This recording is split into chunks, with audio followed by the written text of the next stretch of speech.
LLC name search. Find and register your business name.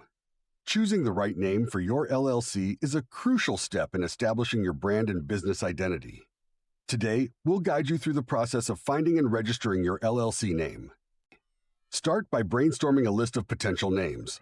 Make sure they reflect your business and are easy to remember. Once you have a list, do a quick online search to see if these names are already in use. This can save you time before proceeding with more formal checks.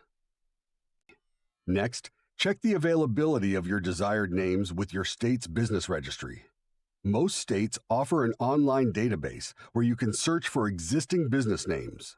This step is essential to ensure your name isn't already registered. You should also consider searching through the United States Patent and Trademark Office's database. This will help you avoid names that are trademarked, preventing any potential legal issues down the line. Remember, your LLC name must include limited liability company or abbreviations like LLC as required by your state. If your preferred name is available, consider reserving it with your state to ensure it remains yours as you finalize your LLC formation documents. Each state has its own process and fees for this, so be sure to double-check the specific requirements. Once your business name is set, you can proceed with filing your articles of organization to officially register your LLC. And that's how you can find and register your business name. If you found this video helpful, please like and subscribe for more tips on starting and growing your business.